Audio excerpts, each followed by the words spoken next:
Welcome to Ebb and Flow.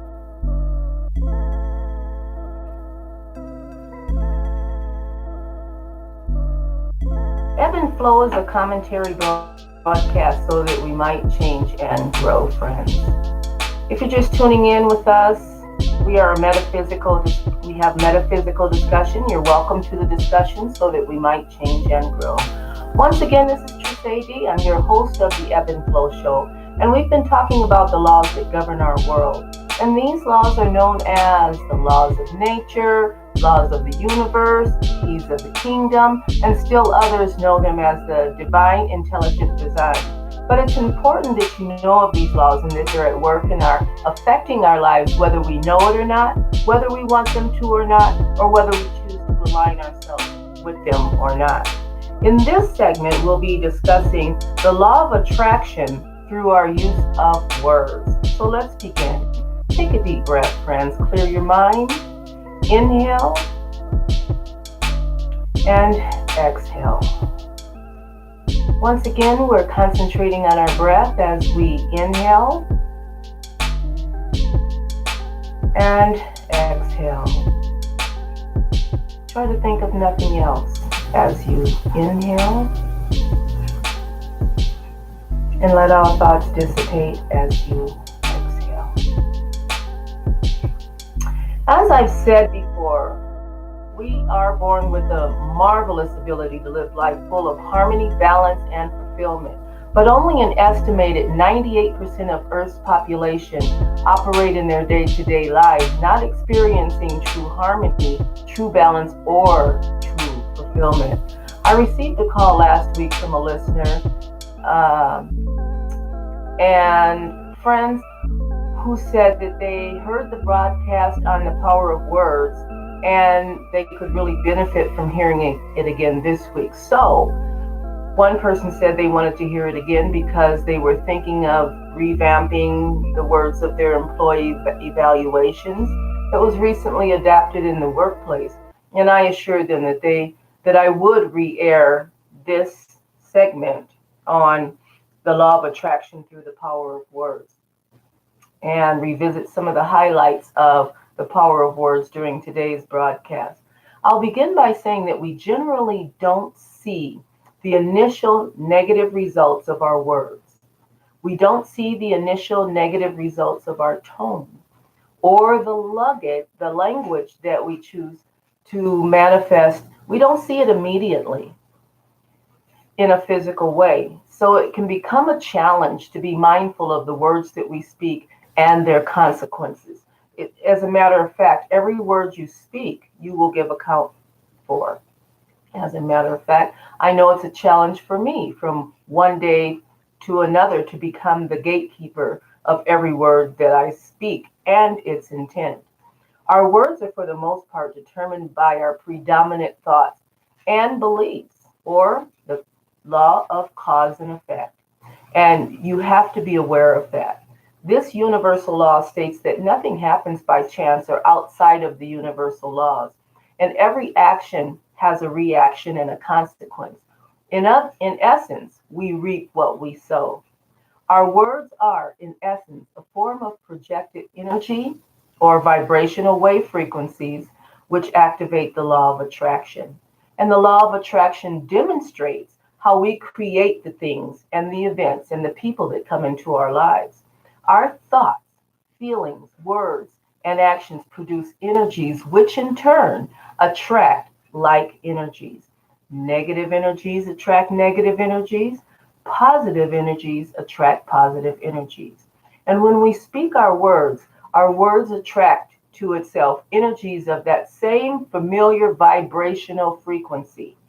This attraction process in turn initiates the law of growth, which results in the creation of the physical events and conditions and circumstances that you are experiencing in your life. So last week I spoke of, and many of you may be familiar with Dr.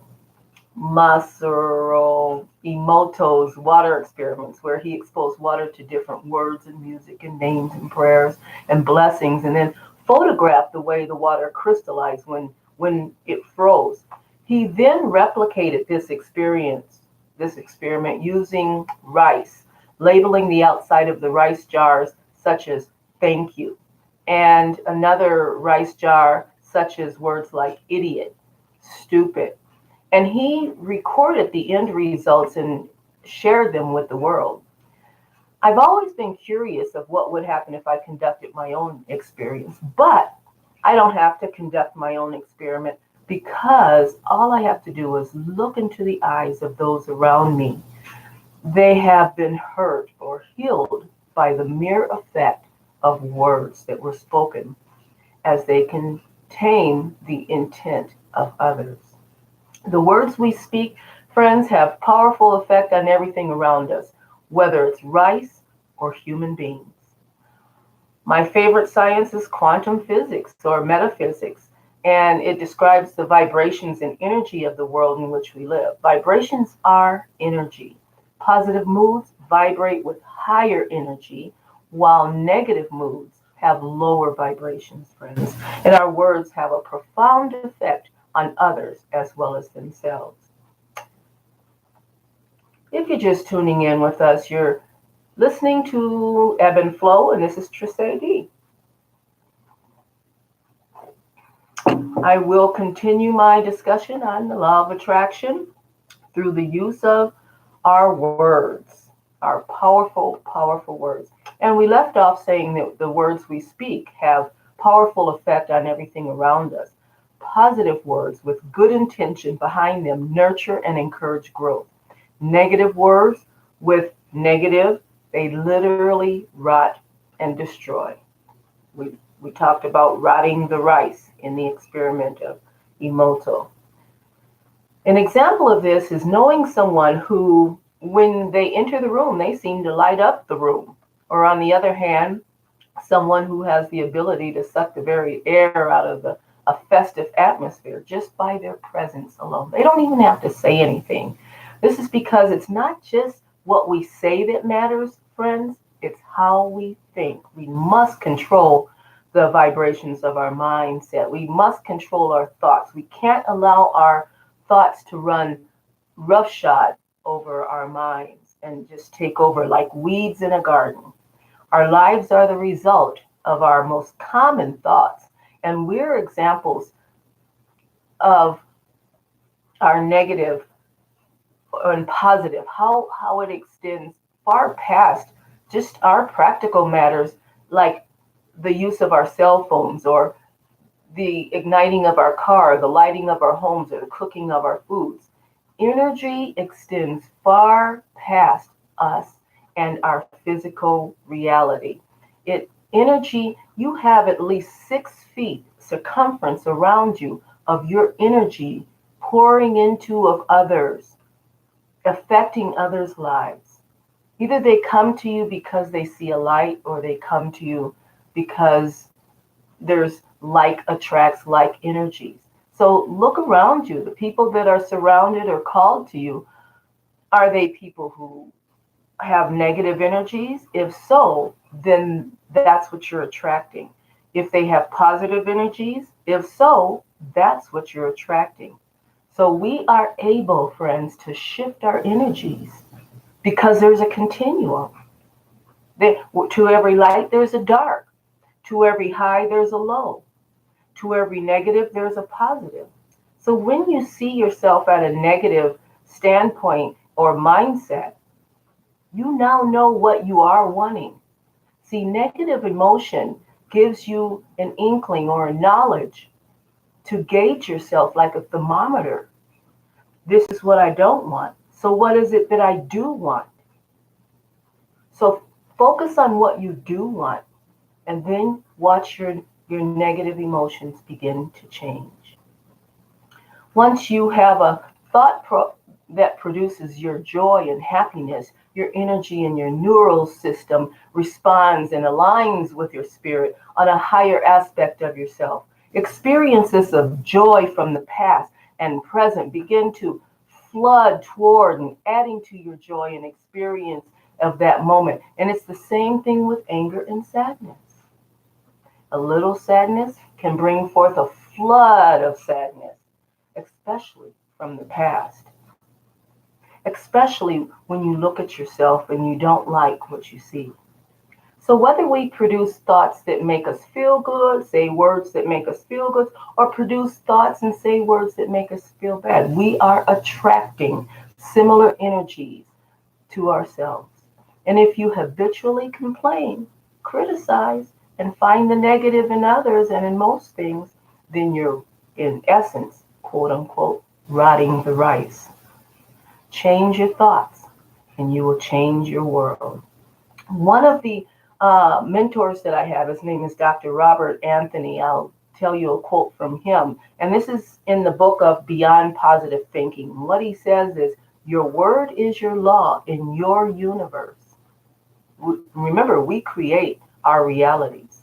We choose our house, our car, our spouse, our situations. We draw them to us so that we might grow, not to break us.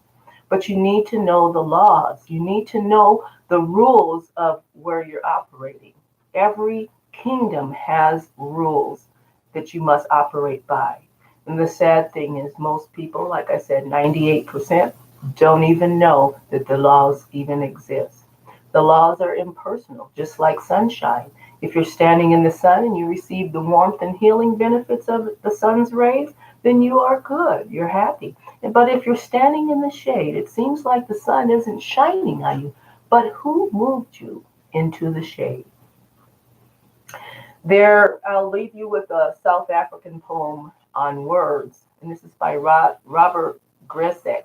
He says, standing each alone are still as a stone, and like babes innocent, summoned by the ingenious mind, they are the thunderous mob, inflamed with violence, or in the hands of a gentle master, they are sheep browsing on the lovely hillside, permeating the air with deep peace. Words are truly a make or break, bringing hope and comfort, or cause one to forsake. Enduring values for the transient. Look therefore to your daily speech. Let your words convey kindness and wisdom. Watch and guard the tongue against irritation, and slay the devil of vexation. Friends, I trust you heard me loud and clear. And if you heard me say that we must watch each word, because each word attracts our situations into ourselves. Let us conclude with that deep breath in. Breathe in joy, exhale all pain. Breathe in knowledge, friends, and wisdom. Breathe out doubt. Breathe in power and the life that we live. Breathe out weakness. Breathe in the manifestation of your new world as you create it with your words and your thoughts today. Thank you for listening to Ebb and Flow. We'll see you next week so that we might change and grow. Here is a tune by Spiral Gyra. This is called Heart of the Night. Enjoy your day, friends. Okay, well, let's see if we can get this to play. There we go. Enjoy your day,